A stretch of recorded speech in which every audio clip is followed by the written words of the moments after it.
এটা জামাতের ক্ষেত্রে অনেকটা সত্য, কিন্তু এক্ষেত্রে বিএনপি পারে আর জামাত পারে না। পার্থক্য যেটা, জামাতকে এখান থেকে শিখতে হবে। দেখেন, ভারতের সাথে ডিল করা, মিটিং করা সুযোগ পেলে জামাতও করে, সবাই করে, এমন না যে জামাত সুযোগ পেলে মিটিং করে না। এখন চরমোনাই সাম্প্রতিক সময়ে সাবেক উপদেষ্টা, সুন্দরী উপদেষ্টা রিজওয়ানা হাসানের একটি বক্তব্যকে কেন্দ্র করে সারা বাংলাদেশে রাজনীতিতে তোলপাড় তৈরি হয়েছে। সেটি হলো কি, ইলেকশন ইঞ্জিনিয়ারিং করেছেন বলে তার বিরুদ্ধে মারাত্মক অভিযোগ উঠেছে। তিনি তার নিজের কথাতেই ফাঁদে পড়েছেন, ধরা পড়েছেন। ওভার এক্সপোজ করতে গিয়ে আমার কাছে এই জিনিসটি খুব এক্সপোজ করতে হয়। আরেক দালাল বাঙ্গু টাউট এবং ভারতপন্থী সাংবাদিক, তথাকথিত সাংবাদিক খালেদ মহিউদ্দিনের সাথে সাক্ষাৎকার দিতে গিয়ে জামায়াতের আমির ডাক্তার শফিকুর রহমান বলেছিলেন নির্বাচনে কিছুটা ইঞ্জিনিয়ারিং হয়েছে। প্রিয় দর্শক, আসসালামু আলাইকুম। খুব ইন্টারেস্টিং একটি খবর আপনাদেরকে আজকে শোনাবো। খবরটি শোনার পরে আপনারা হয় খুশিতে নাচবেন অথবা ফিদা হয়ে যাবেন। বর্তমান সরকার জামাত ইসলামের হাতে একটি ললিপপ ধরিয়ে দিচ্ছে। এখন কি ললিপপ ধরিয়ে দিচ্ছে, কেন ললিপপ ধরিয়ে দিচ্ছে এবং জামাত ইসলাম এই ললিপপ গ্রহণ করবে কিনা, সেই বিষয়টি আমি আপনাদেরকে শোনাবো। তার আগে আরেকটি গুরুত্বপূর্ণ বিষয় যে সম্পর্কে দুই একটা কথা বলে নেওয়া দরকার। আপনারা জানেন, গতকাল এবং আজ এই 2 দিন মিলে বসুন্ধরা গ্রুপের পত্রিকা কালের কণ্ঠ এবং বাংলাদেশ প্রতিদিন, এটা বসুন্ধরা গ্রুপের পত্রিকা, বসুন্ধরা গ্রুপের যে মালিক আপনারা তাকে সবাই চেনেন। তিনি শেখ হাসিনার আমলে ব্যবসায়ীদের একটা প্রতিনিধি সম্মেলনে শেখ হাসিনার উপস্থিতিতে সেখানে তিনি একটা বক্তব্য দিয়েছিলেন। তিনি শেখ হাসিনাকে আজীবনের জন্য ক্ষমতায় রেখে দেবার জন্য তার মনটা উসখুস করে, উশিবিশি করে, এরকম আর কি আনচান করে। সেই ব্যক্তির প্রতিষ্ঠানের মুখপাত্র কালের কণ্ঠ এবং বাংলাদেশ প্রতিদিন সেখানে 2 দিন ধরে অন্তর্বর্তীকালীন সরকারের প্রধান প্রফেসর ডক্টর ইউনূসকে সম্বোধন করতে গিয়ে বারবার অবৈধ ইউনূস সরকার, অবৈধ সরকার এই বলে তারা নিউজ প্রকাশ করেছে। আমি এখানে দিয়ে দিচ্ছি, আপনারা একটু দেখে নিবেন। অনেক নিউজ এরকম আছে, 2-1টা আমি দিয়ে দিচ্ছি। এখন প্রফেসর ইউনূসকে অবৈধ সরকার বললে কার কি লাভ, এটা একটু বোঝা দরকার না? এটা একটু বোঝা দরকার। চিন্তা করুন তো, প্রফেসর ইউনূসের সরকার যদি অবৈধ হয়, তার মানে বৈধ কে? শেখ হাসিনা। তারা এটি ইনিয়ে বিনিয়ে এইটা বলার চেষ্টা করছে এবং এই ধৃষ্টতা তারা দেখাচ্ছে যে শেখ হাসিনা এখনো স্টিল নাও, নির্বাচন হবার পরেও বাংলাদেশের বৈধ প্রধানমন্ত্রী। এখন যদি কেউ শেখ হাসিনাকে এখনো পর্যন্ত বাংলাদেশের বৈধ প্রধানমন্ত্রী মনে করে, তাহলে তার কাছে অবশ্যই তার দৃষ্টিতে অন্তর্বর্তীকালীন সরকার যে 18 মাস দায়িত্ব পালন করলো তিনি অবৈধ। ছাত্র জনতা যে শেখ হাসিনাকে এখান থেকে ঝেঁটিয়ে বিদায় করেছে ওটা অবৈধ। এরপরে এই অবৈধ সরকারের আমলে ইউনূস সরকার যা যা করেছে সবকিছু অবৈধ হয়ে যায়। তাহলে ইউনূস সরকার অনেক কাজ করেছে, তার ভিতরে মোটা দাগে কি করেছে? সংবিধান সংস্কার কমিশন গঠন করার জন্য তারা একটা সিদ্ধান্ত নিয়েছে, ওটা অবৈধ। তারপরে গণভোট করেছে, ওটা অবৈধ। সবচেয়ে বড় অবৈধ হচ্ছে একটা নির্বাচন তারা করেছে, 12 ফেব্রুয়ারি ত্রয়োদশ জাতীয় সংসদ নির্বাচন করেছে। তাহলে এই নির্বাচন কি বৈধ? কোনো মতো অবস্থায় না। এই নির্বাচন অবৈধ, সরকার যা করবে সব অবৈধ। তাহলে তারা আজ ইউনূস সরকারকে অবৈধ বলে অভিহিত করেছে, 2 দিন পরে সুযোগ খুঁজছে। এরা এত বড় সুযোগ সন্ধানী, সুযোগ খুঁজছে, সুযোগ পেলেই এই বর্তমান বিএনপি সরকারকে অর্থাৎ প্রধানমন্ত্রী তারেক রহমানকে অবৈধ ঘোষণা করে দেবে, লিখে ফেলবে। লিখে রাখেন আপনারা, এটা সুযোগ পেলেই করবে। পরিবেশ যদি বিন্দু পরিমাণ অনুকূলে আসে তারা এটা লিখে ফেলবে। এখন বিএনপির ভাইরা, আপনারা কি এই জিনিসটা চিন্তা করতে পারছেন? কোন জায়গায় তারা হাত দিয়েছে এবং কি পরিকল্পনা নিয়ে সামনে আগাচ্ছে? তারা শেখ হাসিনাকে এই বাংলাদেশে আবার ফিরিয়ে আনার জন্য গভীর ষড়যন্ত্র শুরু করেছে। এর অন্যতম কারণ হচ্ছে এই পত্রিকাগুলো, এর ফান্ডিংটা কোথা থেকে আসে? এদের ফান্ডিং এর অন্য একটা উৎস আছে, সেখান থেকে ফান্ডিংটা হয়ে থাকে এবং সেখান থেকে যে ডক্ট্রিনটা দেওয়া হয় ওই অনুযায়ী তারা হেডিংটা করে, শিরোনামটা করে। এবং মজার ব্যাপার হচ্ছে কালের কণ্ঠ, বাংলাদেশ প্রতিদিন এইগুলো নিউজ করে, হেডিং করে কোথা থেকে জানেন? আওয়ামী লীগের ভেরিফাইড ফেসবুক পেজে যে হেডিংটা করা হয় ওইখান থেকে কপি করে এনে এখানে জাস্ট পেস্ট করে দেয়। এটাও দেখাই দিচ্ছি আমি। তাহলে বিএনপির জন্য কত বড় বিপদ সামনে অপেক্ষা করছে আপনারা কি বুঝতে পারছেন? এই পত্রিকাগুলোর জন্য আমরা বিএনপির মহাসচিবকে কত মায়া কান্না করতে দেখেছি, কত মায়া কান্না তারা করেছে। আর এই যে যারা আজ ইউনূসকে অবৈধ বলছে, এদের আর বলার কিছু নাই, শুধু মোটা দাগে একটা কথাই বলবো, এরা তো পা চাটা। এই চাটার দলগুলো ইউনূস সরকারের আমলে যে কি স্বাধীনতা ভোগ করেছে, যদি মানুষ হতো তাহলে এটি তারা স্বীকার করত। আমরা সংবাদপত্রের এবং মত প্রকাশের স্বাধীনতা বলতে যতটুকু বুঝেছি এই ইউনূস সরকারের এই 18 মাসেই কিন্তু বুঝেছি, অথচ তারা এইভাবে ফোনা তুলে আছে। যাই হোক, এখন বিএনপি কি করবে, বিএনপির ব্যাপার, বিএনপি এটাকে কিভাবে ডিল করবে সেটা তারা করুক। এখন অন্তর্বর্তীকালীন সরকারের যে আরেকজন উপদেষ্টা রেজওয়ানা হাসান, তাকে নিয়ে যে বিতর্কটা তৈরি হয়েছে, ইনি নতুন করে আরেকটা বিতর্ক উস্কে দিয়েছেন। তিনি বলেছেন আমার উপরে যদি মব হয় তাহলে এর জন্য জামাত শিবির দায়ী থাকবে। তার মানে বুঝতে পারছেন, এখানেও কিন্তু আর একটা চাল, একটা চক্রান্ত তিনি রেখে গেলেন, একটা ষড়যন্ত্র তিনি রেখে গেলেন, যে তাকে অন্য কেউ কিছু করলেও জামাত শিবিরকে, এদের জন্মটাই হয়েছে জামাত শিবিরকে বিরোধিতা করার জন্য, জামাত শিবিরকে বিপদে ফেলানোর জন্য, জামাত শিবিরকে ক্ষতি করার জন্য। এদের চিন্তা চেতনা, ধ্যান জ্ঞান, এমনকি ঘুমের ভিতরে বেলা জামাত শিবিরকে ক্ষতি করার চেষ্টায় রত থাকে। যার কারণে আরেকটা পথ কিন্তু করে গেল, যে আমার যদি কিছু হয় বা আমার উপরে যদি মব ক্রিয়েট হয় তাহলে এর জন্য দায়ী থাকবে জামাত শিবির। এখন এমনও হতে পারে যে কোনো জায়গায় ভাগ বাটোয়ারা নিয়ে অন্য কেউ ঠেঙানি দিয়েছে, এই দায়িত্ব জামাত শিবিরের উপরে। মূলত আমরা যে উগ্রপন্থার কথা বলি, উগ্রপন্থা বলতে আমরা যতটুকু বুঝি, এরা এই বাংলাদেশে যারা বামপন্থী রাজনীতি করে, এই বামেরা, এই রেজওয়ানাদের মতো, এরাই হচ্ছে সবচেয়ে বড় উগ্রবাদ। কত বড় উগ্রবাদ হলে আপনি চিন্তা করুন, যে ভিন্ন মতের কাউকে তারা সহ্যই করতে পারে না।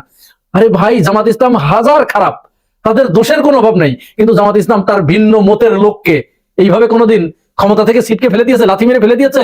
কিন্তু এরা সেই কাজটি করেছে। কত বড় উগ্র! এবার চিন্তা করুন, তার মতের সাথে মেলে নাই বলে, তার মতের ভিন্ন মত বলে তাকে ক্ষমতায় আসতে দেয়া হলো না, রেজাল্ট উল্টিয়ে দেয়া হলো, 168কে 68তে রূপান্তরিত করা হলো, আবার সেটি মুখ ফসকে বলেও ফেললো। এই হচ্ছে এদের চরিত্র। যাই হোক, এবার সেই ললিপপের ঘটনায় চলেন যাই। গণভোট যে বাস্তবায়ন করার কথা বলেছিল, এটি তো বিএনপি মানছে না, এখান থেকে সরে এসেছে। তারা গণভোটও মানবে না, সংবিধান সংস্কার পরিষদের ওটাও মানবে না, ওটা তারা শপথও নেয় নাই। তার মানে তারা এটা যে মানবে না, শপথ না নেওয়ার ভিতরেই কিন্তু পরিষ্কার হয়ে গেছে। এখন হঠাৎ করে জামাত ইসলামকে, অর্থাৎ বিরোধী দলকে, তারা জাতীয় সংসদের ডেপুটি স্পিকার দেবার ঘোষণা দিয়েছে, অফার করেছে যে আপনাদের দল থেকে একজনকে মনোনয়ন করুন, তাকে আমরা জাতীয় সংসদের ডেপুটি স্পিকার করতে চাই। এখন স্বাভাবিকভাবেই এটা তো আপনাদের কাছে খুব আনন্দদায়ক মনে হতে পারে, যারে জামাত ইসলামকে একটা ডেপুটি স্পিকারের পদ অফার করেছে বিএনপি, কত মহান, তাদের রাজনীতি তো তাহলে অনেক ভালো রাজনীতি, জামাত ইসলাম তাহলে এটি গ্রহণ করছে না কেন? এইখানেই রাজনীতিটা লুকিয়ে আছে, এইটুকুই আপনাদেরকে বুঝতে হবে। এখানে অনেকটা আমরা বলি না যে গরু মেরে জুতা দান, এইটা হচ্ছে সেই গরু মেরে জুতা দানের মতো। খুলে বলি একটু, চলুন।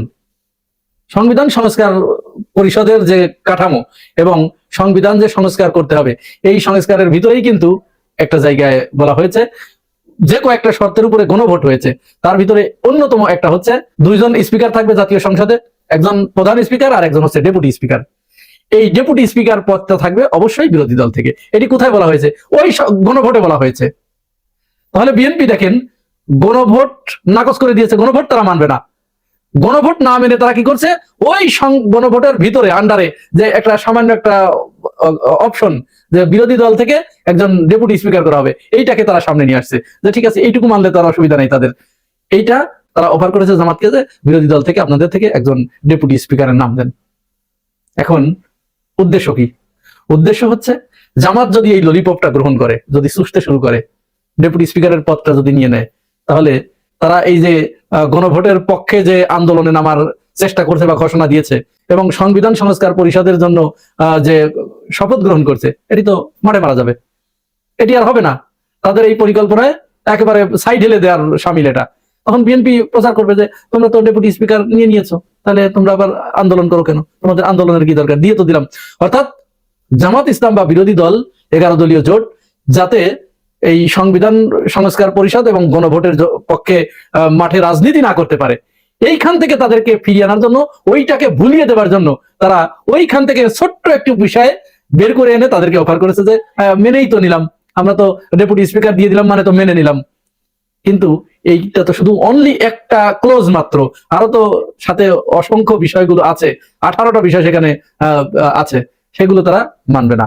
আসলে যদি গণভোটের যে কার্যকারিতা, ওটা যদি বাস্তবায়ন হয়, তাহলে ওটা তো বিরোধী দলের অধিকার, ওটা তো দান না, ওটা বিরোধী দলের অধিকার। তাহলে বিএনপি এখন অনেকটা দয়া পরবশ হয়ে, যে তোমাদের এটা দান করছি, নাও, তোমরা নাও। অনেকটা জমিদারি ঠিক রেখে বিরোধী দলের হাতে দানের একটা পেয়ালা তুলে দেয়া, যে নাও, এটুকু তোমরা সুস্থ থাকো, আর আমাদের জমিদারি আমাদের একেবারে অটুট থাকুক, এই অবস্থা। এখন জামাত ইসলাম এই ললিপপ চুষবে কিনা সেটা দেখার জন্য আমাদেরকে অপেক্ষা করতে হবে। জামাত ইসলামের রাজনৈতিক বৈশিষ্ট্য উপাদান ধারণ করে তারেক রহমান নিজে জামাতের রাজনীতিকে অনেকাংশে মাইনাস এবং সংকুচিত করার চেষ্টা করছে, এবং এক্ষেত্রে কিছুটা সফল হবেন এটা বলা যায়। রাজনীতি অত্যন্ত জটিল একটা বিষয়। রাজনীতিতে আসলে আপনার মনের আদর্শ কি, আকীদা কি, আর বাস্তবে আপনি কি করছেন এর মধ্যে যথেষ্ট ফারাক থাকে। সময়ের প্রয়োজনে, ক্ষমতায় টিকে থাকার প্রয়োজনে, বিরোধী দলকে বা প্রতিযোগিতায় এগিয়ে থাকার জন্য যা করা দরকার সেটা করা হয়। এটা জামাতের ক্ষেত্রে অনেকটা সত্য, কিন্তু এক্ষেত্রে বিএনপি পারে আর জামাত পারে না। পার্থক্য যেটা, জামাতকে এখান থেকে শিখতে হবে। দেখেন, ভারতের সাথে ডিল করা, মিটিং করা সুযোগ পেলে জামাতও করে, সবাই করে। এমন না যে জামাত সুযোগ পেলে মিটিং করে না। এখন চরমোনাই এরা সুযোগ পায় না, এরা বলে যে জামাত কেন ভারতের সাথে মিটিং করেছে, কিন্তু চরমোনাই ভারতের সাথে মিটিং করার সুযোগ পেলেও নানান ভাবে ওটাকে জায়েজ প্রমাণ করতো। রাজনীতি হচ্ছে এটাই। জামাত যদি, আমিরে জামাত ভারত গেলে, ভারত সফরে গেলে দেখবেন যে এটা নিয়ে এখন বিএনপি, এরা, আওয়ামী লীগ এরা তেমন কিছু বলবে না, কিন্তু চরমোনাই এটা নিয়ে চিল্লাপাল্লা করবে। কিন্তু অদূর ভবিষ্যতে যদি চরমোনাইও ভারতের সফরে এরকম যাওয়ার সুযোগ পায়, তখন তারা এটাকে জায়েজ বলবে। রাজনীতিকে কখনো প্রয়োজনে শরিয়া আইনকে অস্বীকার করা হয়, কখনো শরিয়া আইন প্রতিষ্ঠার ঘোষণাও দেওয়া হয়, কখনো ইসলামের পক্ষে থাকা হয়, কখনো বিরুদ্ধে থাকা হয়। রাজনীতির মূল মানদণ্ড হচ্ছে ক্ষমতায় থাকা। এমনকি ইসলামী দলগুলো ক্ষমতা আসার জন্য তাদের আদর্শের অনেক জায়গায় থেকে কম্প্রোমাইজ করে, জামাতও করে। জামাত যেটাকে একসময় হারাম মনে করতো, ওই কাজ এখন করে। কিন্তু ইসলামী দলগুলো এটা পারফেক্টলি পারে না, আর বিএনপি এটা পারে। দেখেন তারেক রহমানের সিস্টেমটা কি, কতটা চালাক এবং স্মার্ট। এখান থেকে জামাতকে সতর্ক হতে হবে। পরিকল্পিত জাকাত ব্যবস্থাপনায় দারিদ্র বিমোচনে ভূমিকা রাখা সম্ভব। দেখেন তারেক রহমান যে কাজটা করেছে, আলেমদের যে সম্মান দেখিয়েছে আচার আচরণে, যদি ওভারঅল আয়োজনে আলেমদের এটা একটা অপমান ছিল, যাই হোক মানুষ এটা দেখে নাই, মানুষ মূলত সম্মান হিসেবে নিয়েছে। যে উঠে নিজে আলেম এতিমদের সাথে কুশল বিনিময় করেছে, এবং আব্দুর রাজ্জাক বিন ইউসুফ না দাঁড়িয়ে আলেমদের সম্মান, মানে তারেক রহমানকে দোয়া করে দিয়েছেন। এটা নিয়ে অনেকে সমালোচনা করছে, গোলাম মোল্লা রনি থেকে অনেকে, কেন আব্দুর রাজ্জাক বিন ইউসুফ দাঁড়ালো না। আব্দুর রাজ্জাক বিন ইউসুফ দাঁড়ায়নি, এটা তার জাতিসংঘের মহাসচিব আসলে ওখানে দাঁড়াতো না। যারা সমালোচনা করছেন তারা আব্দুর রাজ্জাক বিন ইউসুফকে চিনেন না, জানেন না, আমি জানি, চিনি। যাই, এটাও আলোচ্য বিষয় না। এখন তারেক রহমান বলছেন যে পরিকল্পিত জাকাত ব্যবস্থাপনায় দারিদ্র বিমোচনে ভূমিকা রাখা সম্ভব। জাকাত ব্যবস্থাপনা, ইসলামের এই বিধান বাস্তবায়ন করা, এটা জামাতের রাজনীতি, এবং জামাতের রাজনীতির মূল ভিত্তি হচ্ছে এটা, যে আমরা ক্ষমতা আসলে জাকাত ভিত্তিক অর্থনীতি করবো। এখন তারেক রহমান যা বলছে, এটা কিন্তু বাংলাদেশের রাষ্ট্রে এটা অতীতে কখনো ছিল না। পরিকল্পিত জাকাত ব্যবস্থাপনা এটা রাষ্ট্র করে, জাকাত ম্যানেজমেন্ট আছে, ওটা সরকারি নয় ভাবে।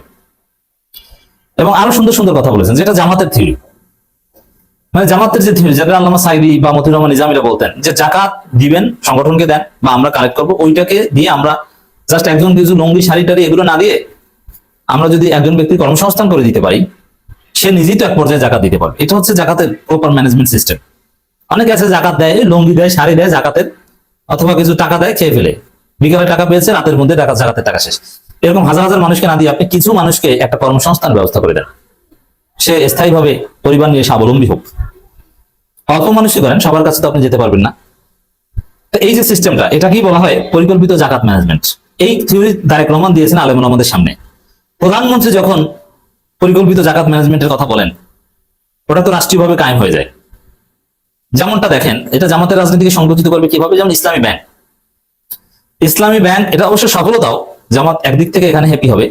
যেমন জামাত যেটা চায় সেটা যদি প্রধানমন্ত্রী নিজেই করেন তাহলে তো জামাত আলহামদুলিল্লাহ, কিন্তু সমস্যা হচ্ছে যে জামাত রাজনীতি করে, তারা নিজেরা ক্ষমতা আসতে চায়, এক্ষেত্রে তাদের আপিল কমে যায়। এটা হচ্ছে যারা দাওয়াতি কাজ করে শুধু তাদের ক্ষেত্রে। যেমন আপনি একটা বিষয় দাওয়াত দেন, এখন আপনি চিন্তা করলেন যে এই দাওয়াতটা জামাতকে দিয়ে জামাতের মাধ্যমে কাজটা করানো যায় কিনা, কিন্তু আপনি দেখলেন, কিন্তু আপনি নিজে রাজনীতি করেন না, কিন্তু আপনি দেখলেন যে জামাতকে দিয়ে কি করাবো, ওই কাজটা তো প্রধানমন্ত্রী নিজেই করে ফেলেছেন, তাহলে তো সেই দায়ী আলহামদুলিল্লাহ, খুশি। এইভাবে জামাত যেটা চায় পরিকল্পিত জাকাত ম্যানেজমেন্ট, জামাত এটা করতে চায়, ক্ষমতায় এসে করতে চায়, আর ক্ষমতা আসার আগে যতটুকু সম্ভব করতে চায়। কারণ সেটা প্রধানমন্ত্রী নিজে যদি বলেন তাহলে তো ওটা করা হয়ে গেল প্রায়, তখন তো আর জামাতের এখানে কোনো প্রয়োজনই হয় না। তো জামাতের এই জায়গাটা কিন্তু, যেমন প্রধানমন্ত্রী যদি জাকাত ম্যানেজমেন্টের প্রপার উদ্যোগ নেন বা কোনো একটা অধিদপ্তর মন্ত্রণালয় করেন, তাহলে কিন্তু জামাতের আর জাকাত চাওয়ার ওইভাবে কোনো বিশেষ জায়গা থাকে না। বুঝতে পারছেন সিস্টেমটা? আরো নানান বিষয় আছে, যেমন ইসলামী ব্যাংক, এটা জামাতের একটা থিওরি বাংলাদেশে, সুদমুক্ত অর্থনীতি। এখন রাষ্ট্রে যদি এটা কায়েম হয় তাহলে এই জায়গায় জামাতের আলাদা কোনো আপিল থাকে না। যদিও এটা জামাতের সফলতা, কারণ জামাত যেটা চেয়েছে সেটা আগে হয়ে গেছে, কিন্তু এতে জামাতকে প্রয়োজন হয় না, অন্য অন্য কেউ করে দিয়েছে। এতে জামাতের লক্ষ্য উদ্দেশ্য পূরণ হলো, ওভারঅল ভালো কাজ, জামাতের কারণে হয়তো এটা হয়েছে, সব হবে, কিন্তু জামাতের ক্ষমতা আসার নেসেসিটি কমে যায়। তো এখন এটাকে জামাত কি দলে নেতিবাচক ভাবে দেখবে? না, এটা কিছু করার নেই। যদি তারেক রহমান বা বিএনপি তারা যদি আসলেই আন্তরিকভাবে জাকাত ম্যানেজমেন্ট এটা করে, আলেমদের সাথে নিয়ে, সবাইকে সাথে নিয়ে, ইটস ভেরি গুড, অ্যাপ্রিসিয়েট করতে হবে। কিন্তু এখান থেকে জামাতকে শিখতে হবে যে কখন কিভাবে কি করতে হয়। আর আপনার রাজনীতি শুধু এই জাকাত ধর্মভিত্তিক কিছু বিষয় এগুলোর উপর রাখলে হবে না, যদিও এখানে জামাতের মধ্যে সীমাবদ্ধ নেই। ইসলামী আন্দোলন, একামতে দিন, এটা অবশ্যই মৌলিক জায়গা, কিন্তু এর মাধ্যমে ক্ষমতা আসা যাবে না। কারণ আপনি ইসলামী আন্দোলনের রাজনীতির অন্যতম উপাদান জাকাত ভিত্তিক অর্থনীতির কথা বলছেন, আর সেই জাকাত ভিত্তিক অর্থনীতি সরকারি যদি করে দেয়, কথা যদি তারেক রহমান এই বক্তব্যের ফলে একটা উদ্যোগ নেওয়া হয়, অধিদপ্তর বা কিছু একটা করা হয়, তাহলে আপনাকে তো দরকার নাই কোনো। এই জন্য আমাদের রাজনীতির স্পেস আরো বেশি সম্প্রসারিত করতে হবে। অনেক কিছুই সংকুচিত হয়ে যাবে, যেমন সরকার করে ফেলবে জামাতের অনেক বড় বড় কাজ, অতএব সেখানে জামাতকে মাস্ট ইমানের কারণে অ্যাপ্রিসিয়েট করতে হবে সরকারকে। যেমন তারেক রহমান একটা মন্ত্রণালয় অধিদপ্তর করে যদি জাকাত ম্যানেজমেন্টের উদ্যোগ নেন, সেন্ট্রাল জাকাত ম্যানেজমেন্ট আছে, ওটা না, আলাদাভাবে মন্ত্রণালয় অধিদপ্তর যদি করেন, তখন এটা ডেফিনেটলি ভালো। এই জন্য জামাতের স্পেস আরো লাগবে। তারেক রহমান কিভাবে রাজনীতি করবে, জামাত এখান থেকে অ্যাটলিস্ট এটা দেখুক যে ক্ষমতায় আসতে পারলে এরকম অনেক ভালো ভালো কথা বলা যায়, কাজ করা যায়। জামাত আরো ক্রিয়েটিভ কি করবে এটা ভাবা উচিত। এখন যেটা দেখা যায় যে বিএনপি তো বিএনপি, এটা আওয়ামী লীগ না, পার্থক্য অনেক কিছু মিল আছে, আবার পার্থক্য আছে, যার ফলে ধর্মভিত্তিক অনেক কাজ বিএনপি সরকার করবে। এই জন্য হিন্দুদের ভোট, 15% হিন্দু ভোট, এটা নিয়ে জামাত কি করবে এটা তাদের ভাবা দরকার। শুধু ধর্মভিত্তিক কাজ, ধর্মভীরু অনেকে বিএনপি কে ভোট দিবে, বিএনপি সেই ব্যবস্থা করবে। তো যারা ধর্মভীরু না তাদের ভোটও জামাত কিভাবে পাবে, ধর্মভীরুদের ভোটও জামাত কিভাবে পাবে, এটা নিয়ে আমাদের গবেষণা করা উচিত। সাম্প্রতিক সময়ে সাবেক উপদেষ্টা, সুন্দরী উপদেষ্টা রিজওয়ানা হাসানের একটি বক্তব্যকে কেন্দ্র করে সারা বাংলাদেশে রাজনীতিতে তোলপাড় তৈরি হয়েছে। সেটি হলো কি, ইলেকশন ইঞ্জিনিয়ারিং করেছেন বলে তার বিরুদ্ধে মারাত্মক অভিযোগ উঠেছে। তিনি তার নিজের কথাতেই ফাঁদে পড়েছেন, ধরা পড়েছেন। ওভার এক্সপোজ করতে গিয়ে আমার কাছে এই জিনিসটি খুব এক্সপোজ করতে হয়। আরেক দালাল বাঙ্গু টাউট এবং ভারতপন্থী সাংবাদিক, তথাকথিত সাংবাদিক খালেদ মহিউদ্দিনের সাথে সাক্ষাৎকার দিতে গিয়ে জামায়াতের আমির ডাক্তার শফিকুর রহমান বলেছিলেন নির্বাচনে কিছুটা ইঞ্জিনিয়ারিং হয়েছে, নির্বাচনের ফলাফল কিছুটা এদার ওদার হয়েছে। তখন খালেদ মহিউদ্দিন জিজ্ঞেস করে, ইঞ্জিনিয়ারিং হয়েছে বলে আপনি কি অভিযোগ করতে চান? তখন ডাক্তার শফিক খুব সুন্দর একটি কথা বলেছে, তাৎক্ষণিকভাবে অনেকের কাছে সেটা ভালো না লাগলেও কথাটি ছিল খুবই ওয়েটফুল। তিনি তখন বলেছিলেন, আমি যদি এখন এই অভিযোগ করি তাহলে আমার তথ্য প্রমাণ দিতে হবে, কিন্তু আমার হাতে সেই প্রমাণ নেই। কিন্তু দেখেন, কিছুদিন যেতে না যেতেই সেই প্রমাণ রিজওয়ানা, উপদেষ্টা রিজওয়ানা নিজেই হাজির করে দিলেন। তিনি বললেন, বাংলাদেশের একটি শক্তিকে আমরা মেইন স্ট্রিমে বা মূলধারার রাজনীতিতে যুক্ত হতে দেইনি। অর্থাৎ রিজওয়ানার এই কথায় মারাত্মকভাবে স্পষ্ট যে একটি স্বাভাবিক প্রক্রিয়াকে তিনি বাধাগ্রস্ত করেছেন, একটি স্বাভাবিক মতামতকে সামনে আসার ক্ষেত্রে তিনি বাধা তৈরি করেছেন, একটি স্বাভাবিক শক্তিকে তিনি দমিয়ে দিয়েছেন। অর্থাৎ গণতান্ত্রিক ধারার সবচাইতে বড় শক্তি হলো কোনো ধারাকে তার মতামত প্রকাশ করতে দেওয়া। স্বাভাবিকভাবে মানুষ যদি তাকে গ্রহণ করে তাহলে সে সমাজে অ্যাকসেপ্টেন্স পাবে। কিন্তু রিজওয়ানা যে কথাটি বলেছেন, আমরা মেইন স্ট্রিমে যুক্ত হতে দেইনি, এখন কথা তা না। কথা হলো রিজওয়ানা যে এই জিনিসগুলো করলো জামায়াতকে ইঙ্গিত করে বা ইসলামপন্থীদেরকে ইঙ্গিত করে, এতে খুশি হলো কারা? তবে খুশি হোক যেই খুশি হোক না কেন, একটি পক্ষ কিন্তু মারাত্মকভাবে ভয় পেয়ে গিয়েছে। তারা কারা, তাদের পরিণতি কি হবে শেষ পর্যন্ত আলাপ করবো মূলত সেই জিনিসটি নিয়ে। যেমন আপনার রিজওয়ানা হাসান বলেছেন আমরা বলতে কারা? এখানে খলিলুর রহমান যুক্ত আছেন, নির্বাচন কমিশনারের নাম আসতে পারে, আসিফ নজরুলের নাম আসতে পারে। এই নানান অভিযোগগুলো যখন একসাথে আসবে তখন আতঙ্কটা কার হবে, এদের সাথে কাদের সম্পর্ক? যেমন রিজওয়ানা এবং আসিফ নজরুল প্রথম আলোর ঘরানার বুদ্ধিজীবীদের পরামর্শ ছাড়া কোনো সিদ্ধান্তই তারা নিতেন না। এটা কিন্তু একদম পরিষ্কারভাবে প্রমাণিত বাংলাদেশের রাজনীতিতে। আবার ধরেন এই যে রিজওয়ানা যে কথা বলেছে, এই কথার কিন্তু প্রতিক্রিয়া সব দিক থেকে আসতে পারত। তিনি একটা স্বাভাবিক প্রক্রিয়াকে বাধাগ্রস্ত করেছেন।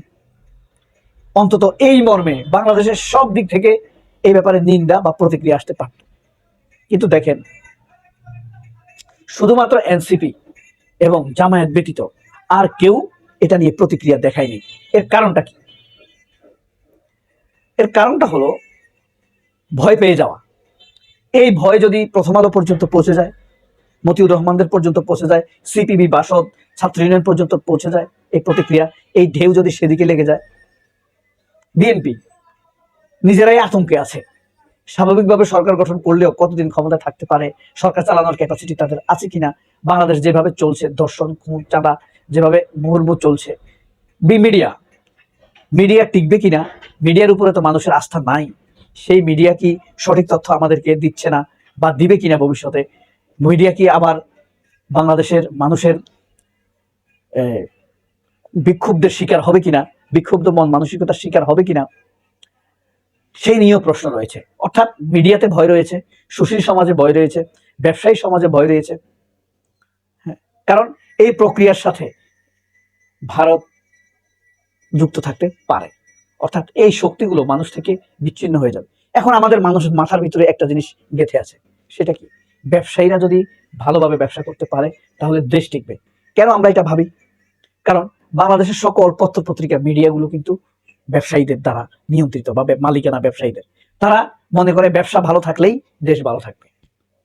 আমরা যারা মধ্যবিত্ত, গরিব বা নিম্নবিত্ত, হ্যাঁ, যাদের আয় মোটামুটি ভাবে 6 অঙ্কের নিচে, যারা ধরেন রিক্সা ভাড়া দিতে হিমশিম খায়, ঘর ভাড়া দিতে টেনশন করে, মাসের 25 তারিখে গিয়ে বাজার সাজার নিয়ে তাদের টেনশন শুরু হয়ে যায়। এরকম বাংলাদেশের বেশিরভাগ মানুষই তো এরকম, তাই না?